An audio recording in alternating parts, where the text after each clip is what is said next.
Il me semble qu'avant de présenter le plan que je vous propose, je voudrais donner quelques mots de présentation. Donc, je m'appelle Raphaël Delforge, j'ai 50 ans, je suis marié avec 3 enfants et je suis pasteur conférencier. Ça veut dire que régulièrement, j'interviens pour traiter de grandes questions existentielles sur la vérité, sur la mort, sur les questions en rapport avec la foi, les difficultés qu'on peut avoir peut-être à croire, le sens de la vie, la paix, le bonheur. Voilà, il y a toutes sortes de sujets qu'on peut traiter. En fait, je fais ça parce que ça correspond aussi à ma propre expérience. Je n'ai pas toujours eu la foi, même si j'ai été élevé dans un petit village du nord de la France, d'une manière, j'allais dire, assez classique pour l'époque, où la foi, c'était surtout de la morale et puis réservée aux grandes occasions. Et moi, personnellement, je n'étais pas croyant, mais je me posais des questions. Et un jour, j'ai eu ce privilège d'avoir un monsieur qui a repris le magasin de ma grand-mère, qui s'appelle Guy Deveau, qui est venu donc s'installer juste à côté de chez nous. Et cet homme-là, vraiment, il respirait la joie de vivre. Et on a donc eu l'occasion de sympathiser ensemble. Et en fait, découvert donc, que cet homme était chrétien, qu'il vivait sa foi d'une manière différente de ce que j'avais connu ou imaginé. Et en fait, cet homme avait traversé un drame très complexe, puisqu'il était coiffeur à une centaine de kilomètres de là, avec son épouse, qui l'a trompé, qui l'a quitté. Et donc, toute sa vie a basculé. Il a perdu son travail, il a perdu son logement, il a perdu ses amis. Il s'est retrouvé à un peu plus de 50 ans à être obligé de retourner loger chez sa maman. Il est tombé dans une dépression avec des idées de suicide et de meurtre pour se venger. Et puis cet homme a rencontré une dame âgée qui avait la foi et qui lui a dit qu'il était possible de trouver en Dieu la paix et qu'il était aussi possible de trouver en Dieu le pardon, de pardonner. Et moi, quand j'ai rencontré cet homme, on voyait que vraiment il y avait eu un cheminement dans son cœur et dans sa vie. Donc on est ici vraiment dans ce que j'allais dire la vraie vie.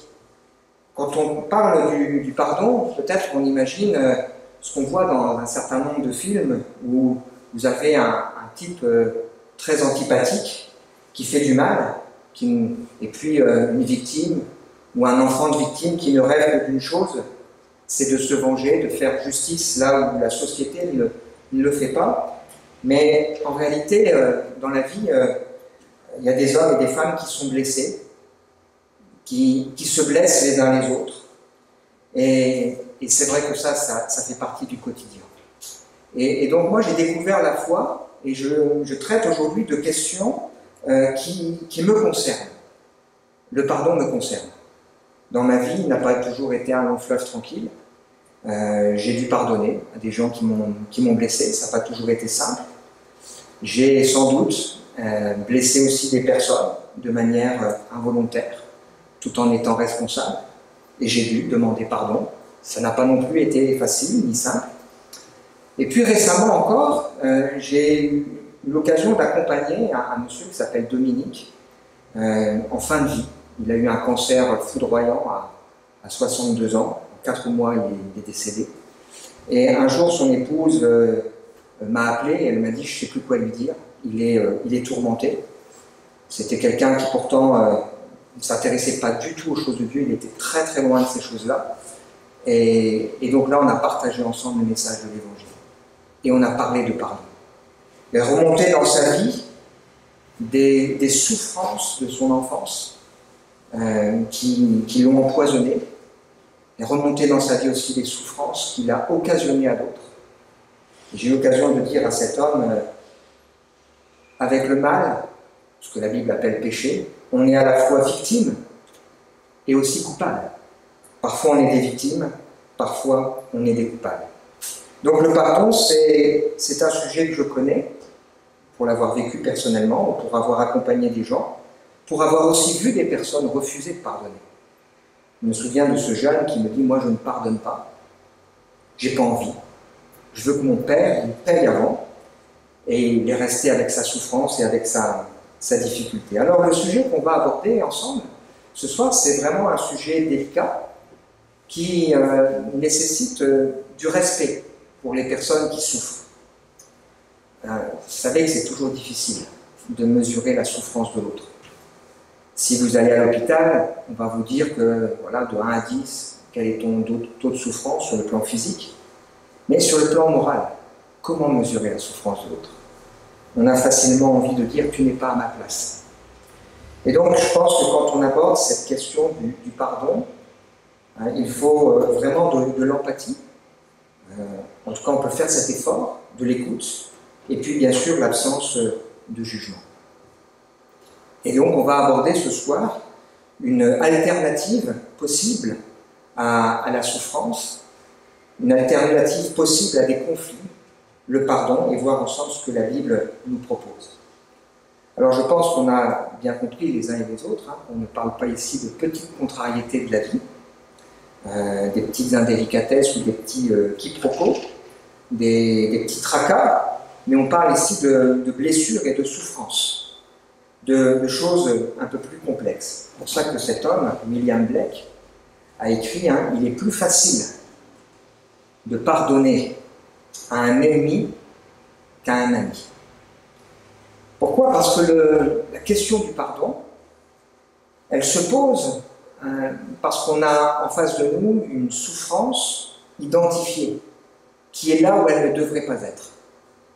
Elle est associée à une personne ou à un groupe de personnes. Dans la famille, dans un couple, avec des amis, avec des voisins, au travail peut-être, avec les enfants, les parents ou les grands-parents, auprès d'une personne de confiance qui nous a trahis, auprès d'une autorité, médecin par exemple, ou un prêtre, un pasteur, à l'école, et j'aurais pu donner des chiffres, hein, les chiffres sont effarants. Et si on peut comprendre chacun que le pardon soit libérateur, c'est pourtant difficile, quand on est concerné, de l'envisager, parce qu'on n'a pas envie de vivre une injustice de plus et de se sentir lésé. On comprend bien qu'il ne suffit pas de dire qu'il faut pardonner, mais que c'est plus compliqué que cela. On sait pourtant hein, que quand on est en conflit, ça a toutes sortes de répercussions sur le plan physique ou émotionnel. Les problèmes cardiovasculaires, des troubles du sommeil, des troubles digestifs, de la dépression, de la fatigue, de la prise de poids, de la perte de poids. Mais ça peut aussi avoir de véritables impacts sur le plan relationnel. Il y a des gens qui aujourd'hui, il y a des femmes par exemple, qui ont du mal de se confier en un homme, parce qu'elles ont été marquées, blessées, des difficultés de couple, des difficultés par rapport à l'autorité. Alors on va bien sûr aborder ce sujet en rapport avec la Bible, qui n'est pas comme beaucoup l'imaginent un livre de religion, mais dans la Bible, il y a à peu près 75% qui sont des récits d'hommes et de femmes qui nous ressemblent. Et en ce qui concerne le pardon, on s'aperçoit que presque toutes les situations, elles se trouvent dans la Bible. On a par exemple l'histoire de David, qui est persécuté par un homme qui s'appelle Saül, qui est roi, qui a autorité et pouvoir. Et donc pour David, c'est compliqué de s'opposer à cet homme qui a le pouvoir et l'autorité. Et puis vous avez cet homme, Saül, qui ne cesse de lui dire « je te demande pardon » et qui recommence. Et là, on est dans un cycle. Et c'est complexe. Ce même homme, David, à un autre moment, il sera lui-même l'auteur d'un grand mal. Il fera souffrir d'autres personnes. Ça veut dire que parfois on est victime, parfois on est coupable. Alors, ce que je vous propose pour cheminer ensemble, c'est de voir 4 histoires qui vont nous faire réfléchir, des histoires, de vraies histoires, et qui vont ouvrir un petit peu ce sujet. Ensuite, on verra pourquoi pardonner. On verra que finalement, la réponse, elle est relativement simple quand on a compris les mécanismes. Mais maintenant, ce qui est plus difficile, c'est comment le faire. C'est ce qu'on verra donc dans la 3e partie. Alors, tout d'abord, quelques histoires. La première histoire, c'est l'histoire de cette femme qui s'appelle Eva Thomas, qui est institutrice qui est conseillère en éducation populaire au Tchad et qui a fondé SOS Inceste. Cette femme a écrit 2 livres. Le premier s'appelle Le viol du silence en 1986, puis elle a sorti un 2e livre en 1992 qui s'appelle Le sang des mots, parce qu'elle a pris conscience, un peu tard, du viol par son père lorsqu'elle avait 15 ans. Et donc ça s'est produit 30 ans plus tôt, et bien sûr il y avait prescription. Et donc cette femme a écrit un livre qu'elle a dédié à son père pour qu'il sache, ce sont ses propos, hein, avant de mourir, qu'il entende sa faute, tout ce qui nous a séparés, lui père et moi fille. Il avait commis un crime parfait et ne semblait pas en avoir conscience. Elle dit, hein, lorsqu'elle a été interviewée, j'ai souhaité sa mort, j'ai eu envie de le tuer, je lui ai écrit. Et donc, comme il y a eu prescription, il n'y a pas pu y avoir de procès. Et cette femme a changé son nom pour marquer une rupture avec ce lien familial. Et donc, dans un article qu'on trouve dans le Nouvel Observateur d'avril 1992, elle dit ceci: « Je suis devenue capable d'écouter, d'apaiser la haine de celles qui ont eu à subir elles aussi le crime de leur père, mais je ne peux pas dire que je pardonne. Pour avoir été élevée dans un milieu catholique, je déteste le mot pardon. Le pardon du chrétien, qui considère la faute comme non avenue, c'est de l'hypocrisie. Et au risque de vous surprendre, je comprends la réaction de cette femme. Je comprends cette réaction. Le sentiment d'injustice, le sentiment d'incompréhension, le sentiment qu'on minimise les dégâts que ça a occasionné dans sa vie et la légèreté. J'ai l'impression que c'est comme si on lui demandait de monter un immeuble d'une 15aine d'étages, sans corde, sans ascenseur, sans escalier, de se débrouiller. C'est impossible.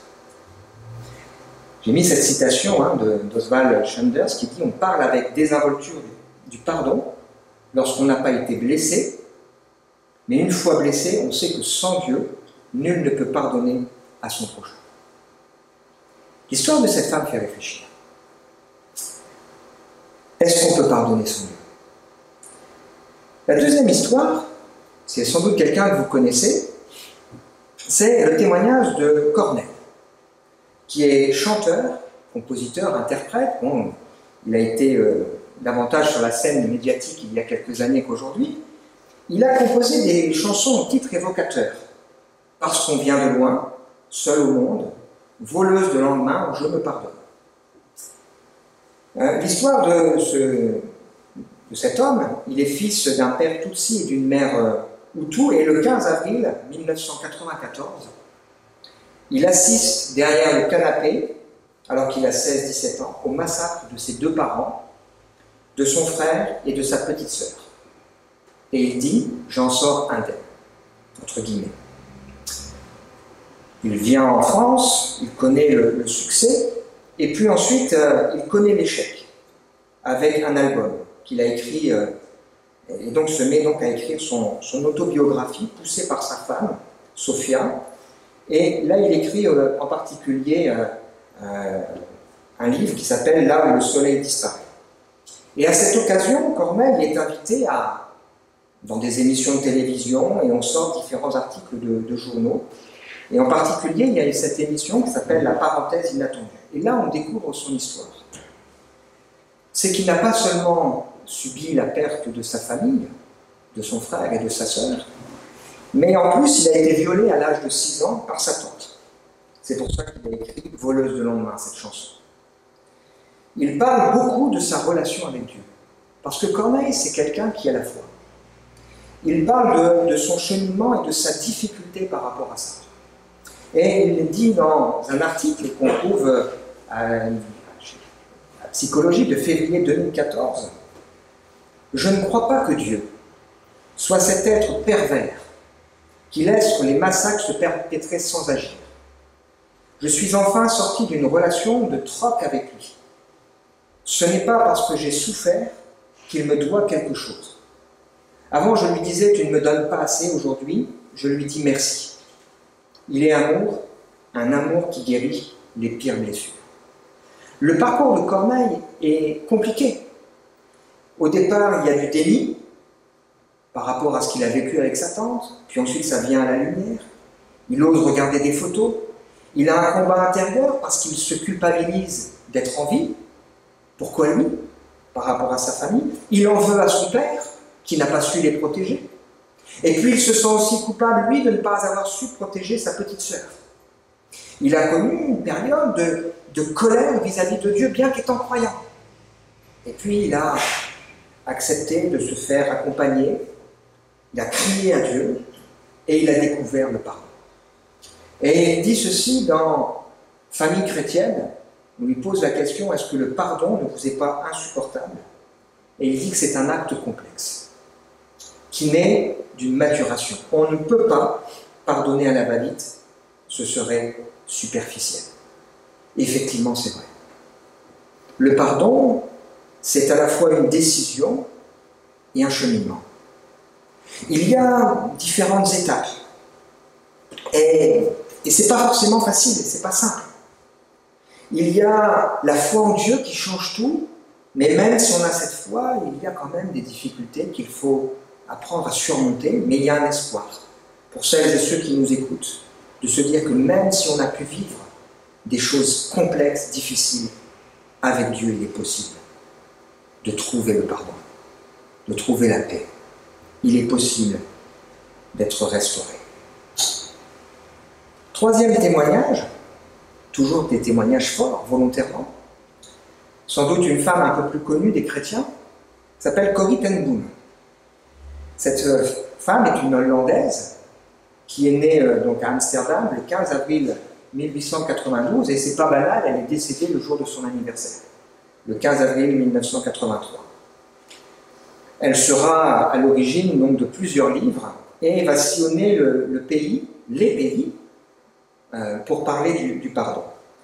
Elle est née dans une famille chrétienne protestante, engagée, et alors qu'elle a une cinquantaine d'années, lors de la Seconde Guerre mondiale, elle vit donc avec son père, qui est horloger, et sa sœur, et ils installent une chambre secrète pour cacher donc, des clandestins et des juifs. Et bien sûr, un jour, quelqu'un les dénonce, et donc Corrie ten Boom, sa sœur et son père sont arrêtés et sont envoyés en déportation. Son père, qui avait un peu plus de 80 ans, va mourir au bout de quelques jours, 9 jours. Et puis elle sera emportée avec sa sœur, donc sur le camp de Ravensbrück, et sa sœur va d'ailleurs décéder dans cet endroit.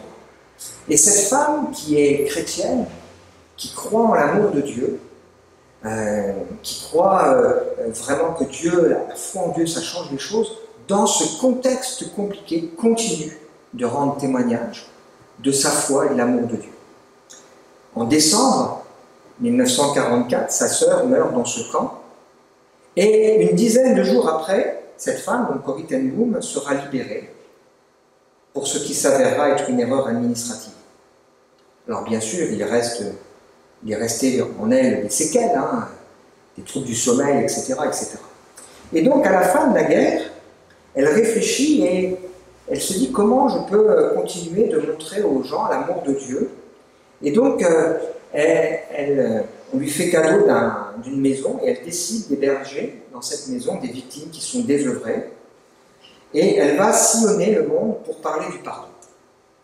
Et elle va vivre à ce moment-là 2 expériences extrêmement fortes. On lui apprend que Jan Vogel, l'homme qui les a dénoncés, est vivant. Et là, dans son cas, il y a une lutte. Et elle est obligée de crier à Dieu, « Seigneur, je n'ai pas la force de pardonner. » Vous vous rendez compte, cet homme qui les a dénoncés? Elle perd son père, elle perd sa sœur. Elle faisait du bien. Et elle écrit à cet homme, « Je vous pardonne et je souhaite que vous découvriez le pardon de Dieu. » Elle vit une deuxième expérience très forte.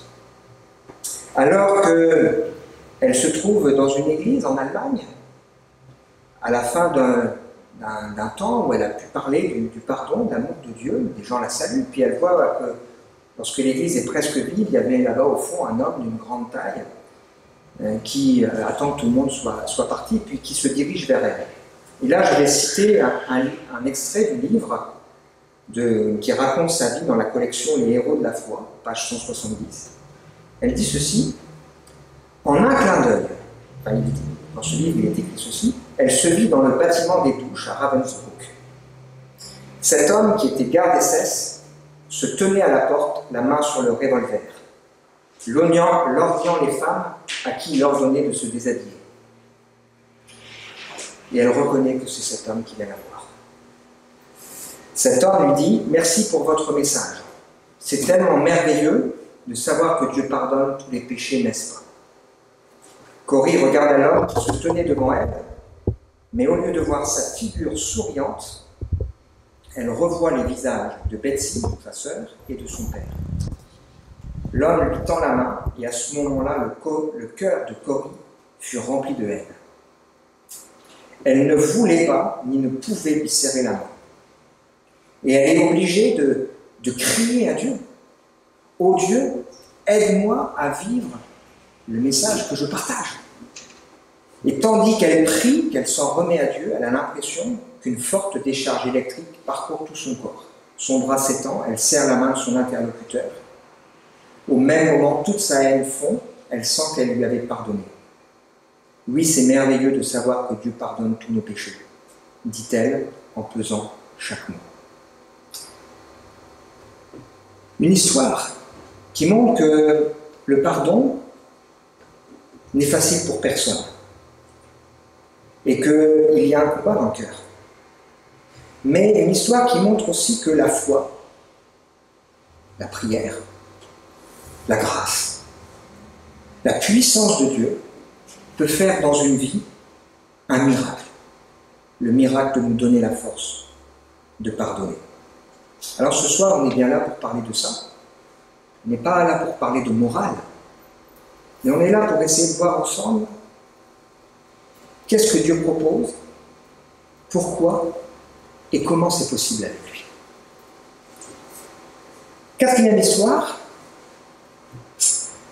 c'est l'histoire de ce qui s'est passé en Afrique du Sud, avec en particulier deux hommes, donc Nelson Mandela, que vous connaissez sans doute, vous reconnaissez sur cette image, et donc Monseigneur Desmond Tutu, qui est archevêque anglican, qui ont tous les deux été prix Nobel de la paix. Donc Nelson Mandela, qui a été pendant 27 ans emprisonné à cause des luttes, et il a passé 18 ans dans cette île particulière de Robben Island, et tout le monde s'attend à ce qu'à sa sortie et à son arrivée au pouvoir, il se venge de ce qui s'est passé. En particulier d'ailleurs son épouse Winnie, de laquelle il se séparera, parce qu'elle ne comprendra pas la démarche. Et Nelson Mandela et Desmond Tutu comprennent que si ils veulent aider le pays à s'en sortir, il faut à un moment donné éviter un bain de sang, et donc il faut revenir sur ce qui s'est passé, donc ces crimes horribles qui ont été commis entre 1960 et 1994. Et donc ils mettent en place une commission qu'ils appellent Vérité et Réconciliation. L'idée, c'est de libérer la parole des victimes. C'est de donner la possibilité aux bourreaux de demander pardon, de prendre conscience de ce qu'ils ont fait. En échange de cette démarche, la possibilité est donnée de les amnistier. Alors, on va écrire des livres, ce qui se fait dans ces différents discours. Ce n'est pas une histoire angélique. Il semble que des gens qui ont entendu ces atrocités racontées ont fait de la dépression, tellement c'était dur à entendre. Beaucoup de gens n'ont pas joué le jeu. Il n'y a que 37 personnes d'ailleurs qui ont été amnistiées.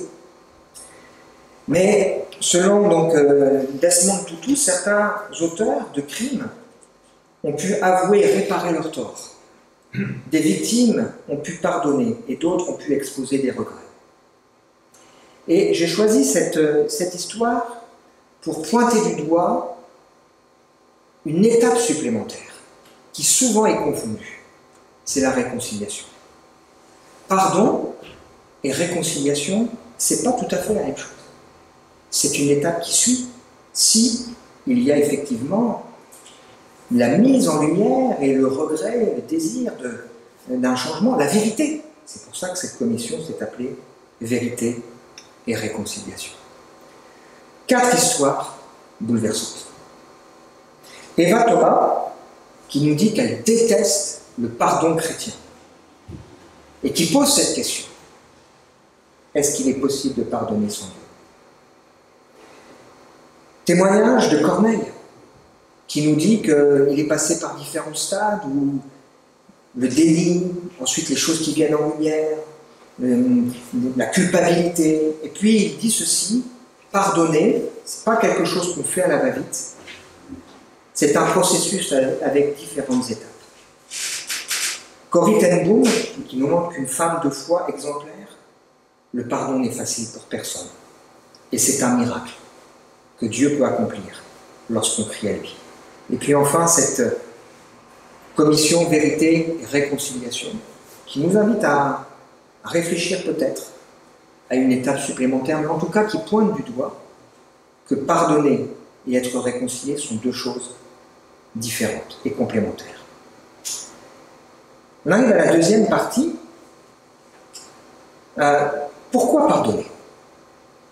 Avant de répondre à cette question, vous allez voir finalement de manière plutôt simple, il est important pour nous de comprendre les mécanismes qui se mettent en œuvre dans notre cœur quand on se trouve face à une situation relationnelle, conflictuelle et difficile. On parle de pardon parce qu'on est confronté à des blessures, à une offense qui peut être brutale, une trahison, ou qui peut être lente, qui s'apparente à une manipulation. On parle ici d'agression, de crime. On parle de violence physique et morale. Manipulation, le chantage, de trahison. On parle de manipulation, on parle de rejet, on parle de mensonge. On parle d'absence ou de non-assistance. Parfois, des gens qui ne comprennent pas. Pourquoi ma mère, qui savait, n'a rien dit. Et tout ça, qu'est-ce que ça crée en nous? Ça crée en nous un sentiment où on se dit, c'est pas juste, ce qui m'arrive. Ou en tout cas, c'est disproportionné. En tout cas, ça veut dire, c'est scandaleux et je ne mérite pas ça. C'est pas normal. On se dit, quelqu'un m'a fait du mal et c'est injuste. Et d'une certaine manière, on s'en prend à Dieu. Si le bon Dieu existe, pourquoi moi? Dans les mots qu'on est en train de mettre ici, on est en train de pointer du doigt que ce sujet est un sujet moral. Un sujet qui concerne Dieu. Qui relève, qu'on le veuille ou non, du bien et du mal, de ce qui est juste et de ce qui est injuste. En face de la souffrance, on peut mettre des commandements bibliques et on peut voir qu'il s'agit d'un péché.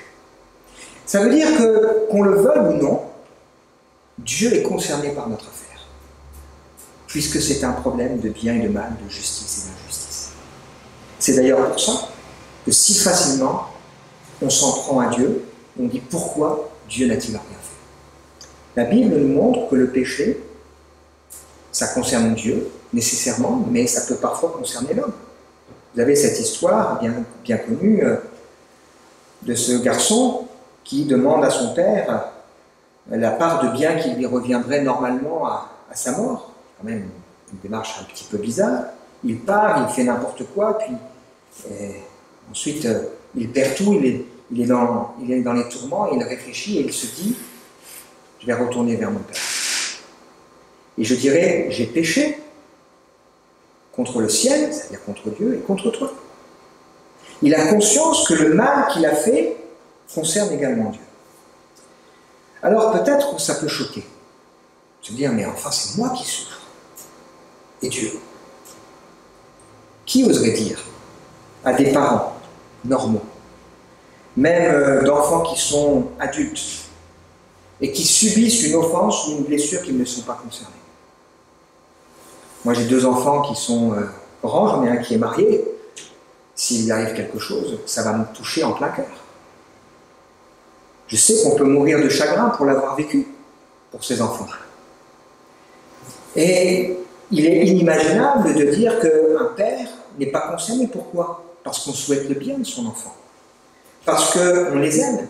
Et qu'on le veuille ou non, Dieu est concerné par nos souffrances. C'est d'ailleurs pour ça qu'on s'en prend souvent à lui. Alors, les conséquences, c'est quoi? Bien sûr, c'est la souffrance, une blessure, une douleur, une tristesse et une colère. Et c'est une réaction qui est normale, la colère.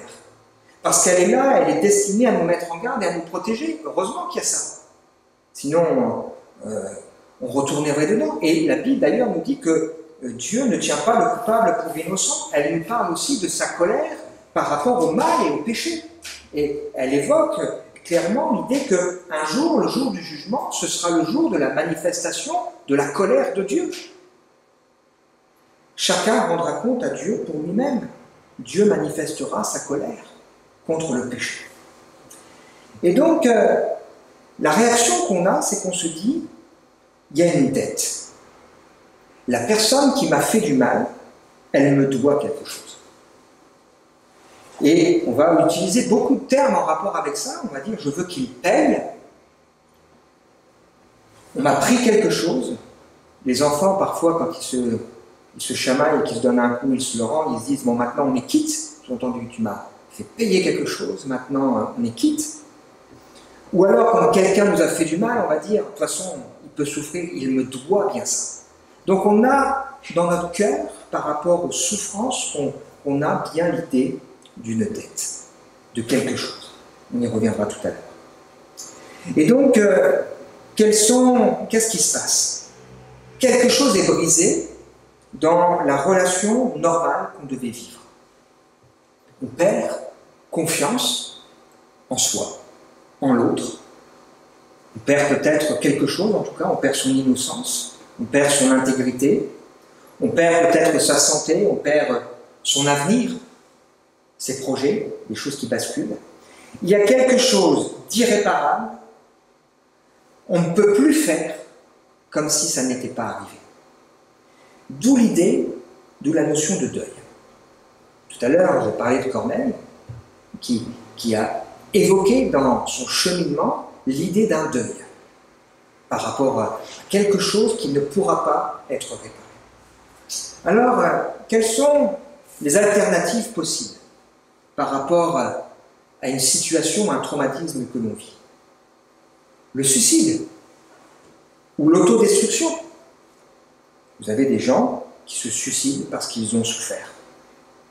Ou des gens qui se mutilent ou qui se font souffrir. Le déni ou l'auto-accusation. C'est pour ça que vous avez de nombreuses histoires où on voit des choses qui remontent à la surface dans le cœur des années après. Flavie Flament, qui est bien connu, qui a repris en pleine face son histoire qu'elle avait vécue. Je me souviens d'avoir un jour tapé sur Internet le nom de mon meilleur ami d'enfance et je découvre qu'il a écrit un blog dans lequel il raconte qu'il avait été abusé. Je me dis, mais c'est dingue, on était très proches, on se parlait, il ne m'a jamais raconté ça. Alors je l'appelle et il me dit, oui, écoute, j'ai fait un travail et c'est remonté d'un coup. L'auto-accusation. En préparant cette conférence, j'ai lu de nombreuses choses, bien évidemment. Et il y a une petite fille qui a été violée à l'âge de 5 ans. Cette petite fille, devenue une femme, elle se disait, je me demande si c'est quand même pas de ma faute, parce que quand j'étais enfant, j'ai dansé devant cette personne, peut-être que je l'ai aguichée. Et les gens à qui elle a raconté ça me disaient, mais est-ce que tu te rends compte de ce que tu es en train de dire? Une petite fille de 5 ans, tu n'es pas responsable. Et elle se sentait coupable, elle s'accusait. Le ressassement, l'accusation, l'excuse, on veut absolument comprendre. On focalise davantage sur la personne, l'offenseur, que d'ailleurs sur l'offense. Et ça devient insupportable. On rêve d'une chose, de la vengeance et de l'amertume. Et la Bible nous met en garde contre les racines d'amertume qui vont infecter, qui vont pousser toutes sortes de rejetons et qui vont infecter même les autres. Et on se rend bien compte que ces trois premières voies sont des voies sans issue. Ce n'est pas la solution. J'ai mis cette petite bande dessinée de Lucky Luke. Alors c'est un petit peu petit, hein. Il fallait s'y attendre, c'est l'expédition punitive de notre expédition punitive. Nous allons faire une expédition punitive pour leur apprendre à ne plus faire d'expédition punitive. C'est un cercle sans fin. Je vais me venger parce que puis lui va se venger, etc. Ça n'aboutit à rien. La seule solution, c'est de placer les reproches au bon endroit. C'est d'entrer dans un processus de deuil, de guérison, de pardon, et peut-être, si c'est possible, de réconciliation. Pourquoi pardonner? Parce que c'est la seule alternative positive pour en sortir. Au moment où je me mets à haïr un homme, je deviens son esclave. Il contrôle mes pensées, mes émotions, même mes rêves. Un flux constant d'adrénaline coule dans mes veines, s'épanche dans mon corps. Celui que je hais me hante où que j'aille. On a l'impression de le voir partout. On a l'impression de revivre tout le temps la même histoire. Ma vie commença le jour où j'ai pardonné à mon père. Alors si on comprend que le pardon c'est l'alternative, qu'est-ce que c'est que le pardon? On arrive ici au cœur de la conférence. J'ai mis cette chanson de Gérard de Palmas, hein, il faut que quelqu'un m'aide, je n'ai qu'une seule vie. Trouver le remède. Alors, il n'a pas dit sans doute en pensant à Dieu, mais chaque jour cette pensée m'obsède, je n'ai qu'une seule vie. La question importante pour nous, pourquoi ne pas inviter Dieu dans cette terrible épreuve? Puisque de toute façon, il est concerné. Puisque c'est un problème moral, de bien et de mal, de justice et d'injustice. Et Dieu peut intervenir dans chacune des étapes qu'il nous est nécessaire de franchir. Celui qui souffre a le sentiment de ne pas être compris. La Bible nous dit que Dieu nous connaît parfaitement. Il connaît tout ce qu'il y a à l'intérieur de notre cœur. Il connaît les moindres de nos pensées. Il connaît chaque chose que nous avons pu vivre. Peut-être on se dit, mais j'ai besoin que quelqu'un comprenne ma situation et j'ai besoin d'amour. Dieu est celui qui nous aime d'un amour que personne ne pourra égaler. Il est ému de compassion devant la souffrance humaine. Il est touché au plus profond de ses entrailles.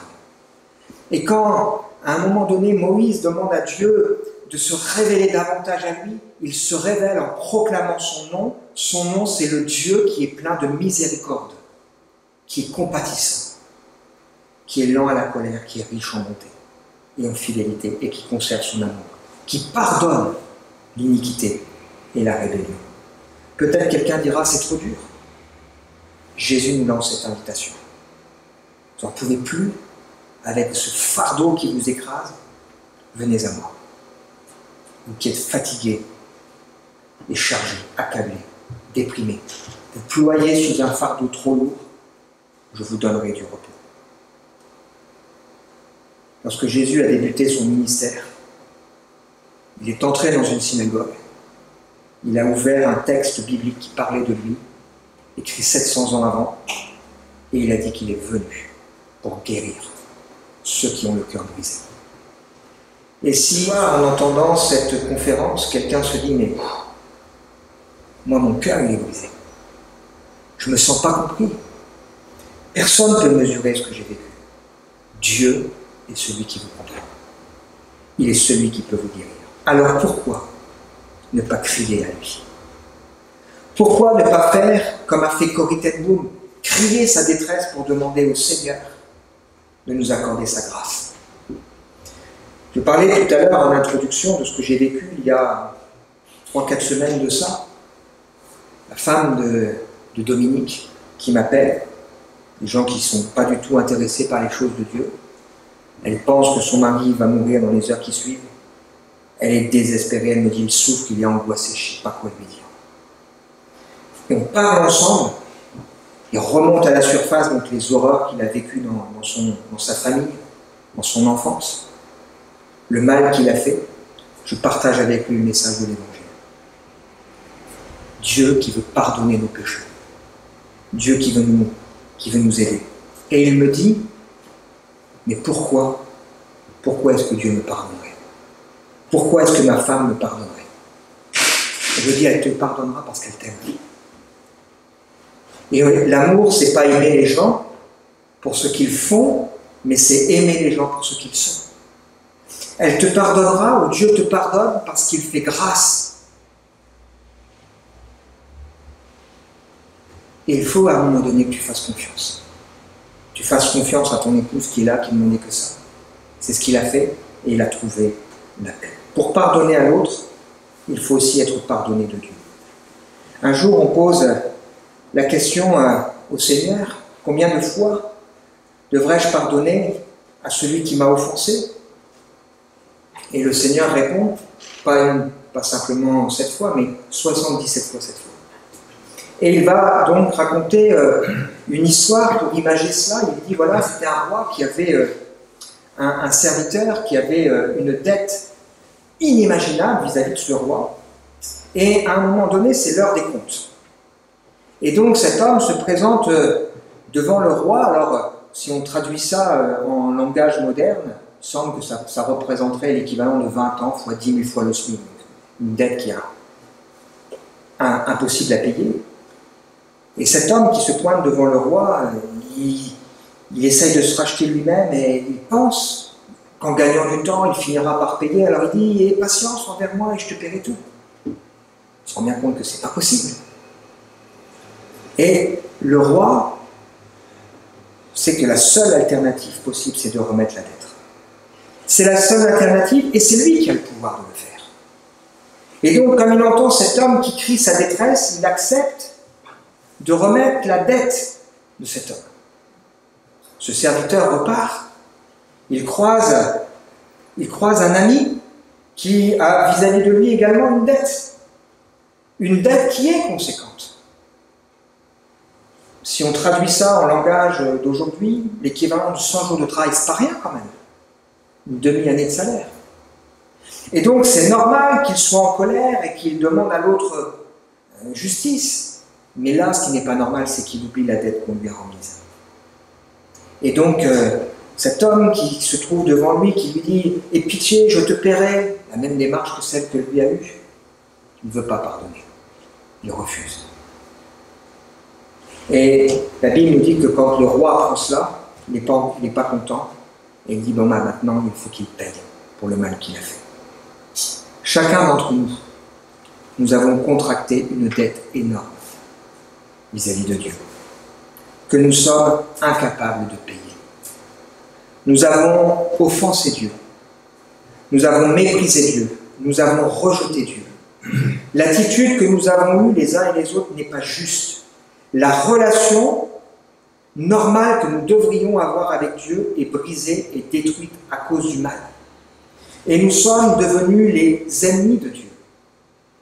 Mais la bonne nouvelle du message de l'Évangile, c'est que Dieu nous tend la main avec le désir de nous remettre cette dette que de toute façon nous ne pourrons pas payer.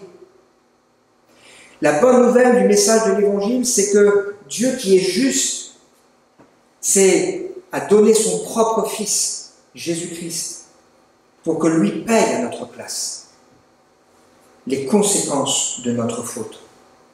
Jésus sur la croix a subi à ma place, à notre place, la juste colère de Dieu.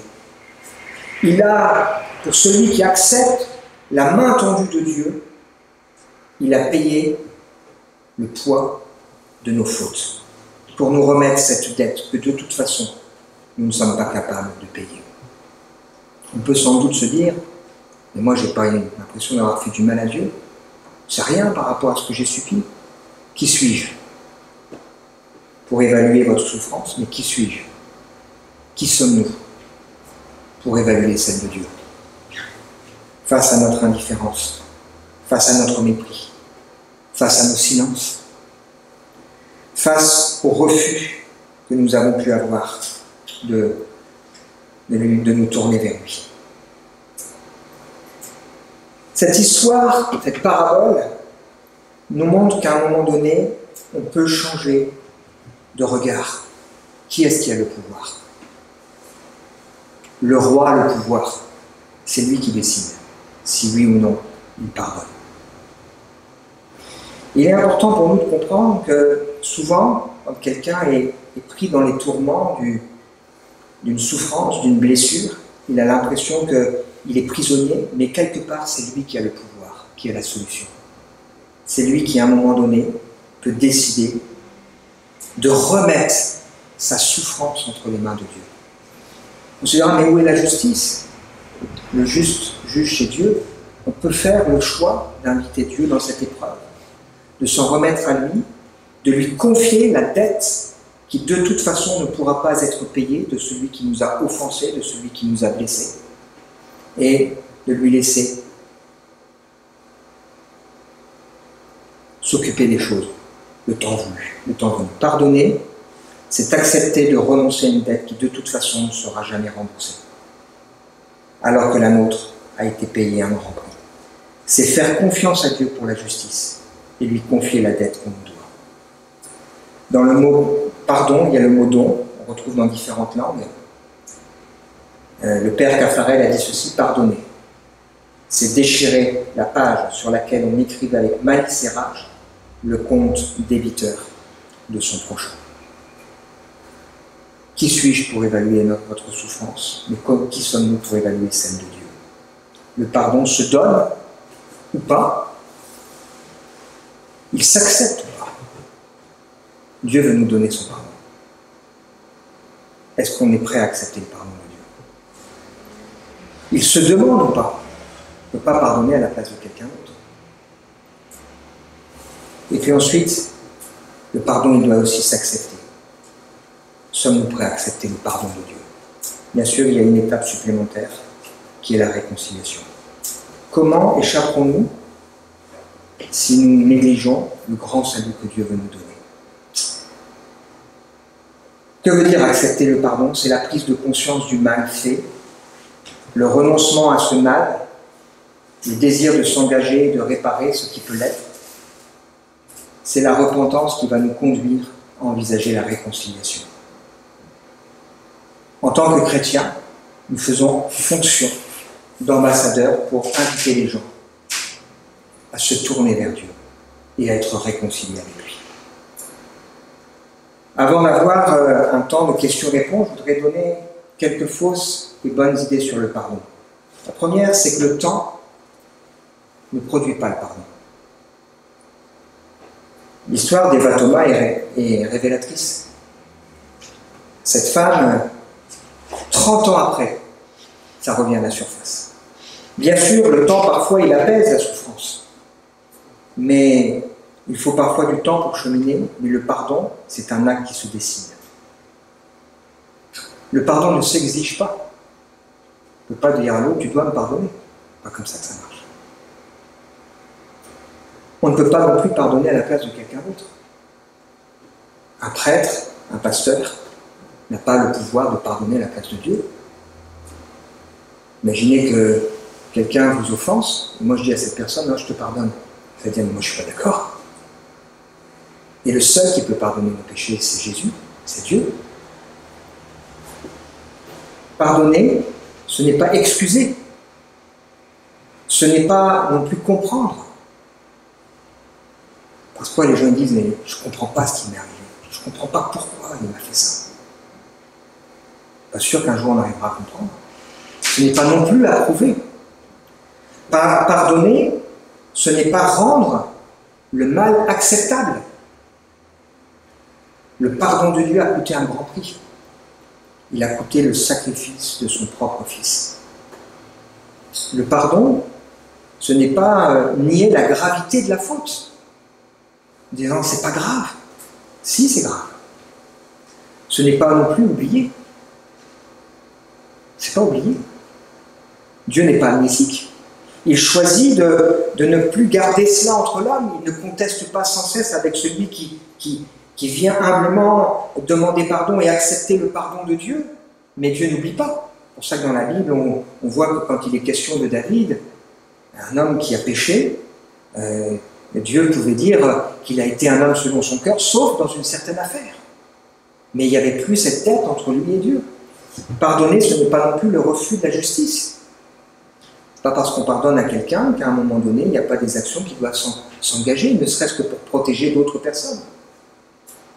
Pardonner, ce n'est pas non plus refuser, renoncer à tous ses droits, à se défendre ou à se protéger. Parfois, il est nécessaire de mettre une distance. Il peut être nécessaire d'aider la personne en face à se rendre compte du mal qu'elle a fait, et une action en justice peut être nécessaire. Ce n'est pas non plus exclure les soins éventuels. Ce n'est pas parce qu'on décide de pardonner, on n'a pas besoin de cheminer. Ce n'est pas parce que la personne en face demande pardon qu'elle n'a pas besoin peut-être de se faire soigner, de se faire accompagner pour régler le problème qui est là à l'origine du malheur qui a eu lieu. Et pardonner n'est peut-être pas être réconcilié. La réconciliation, c'est quand la personne en face, elle-même prend conscience du mal qu'elle a fait, demande pardon et manifeste ce désir que la relation puisse être à nouveau renouée. C'est pour ça que la Bible nous dit que Dieu veut que nous soyons réconciliés avec lui. Elle nous lance cet appel, nous vous en supplions, soyons réconciliés avec Dieu. Ça nécessite aussi une démarche de notre part. Et être réconcilié, ça ne veut pas dire ne pas être lucide.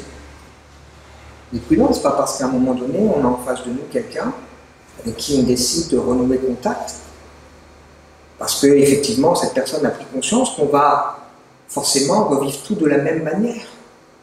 On n'est pas Dieu, on n'est pas là, on ne connaît pas ce qu'il y a dans le cœur. Et parfois, il faut prendre un petit peu de distance, il faut être un peu prudent pour ne pas souffrir à nouveau. Et en tant que chrétien, nous comprenons que le pardon, ce n'est pas seulement là pour nous libérer. Bien sûr que le pardon libère.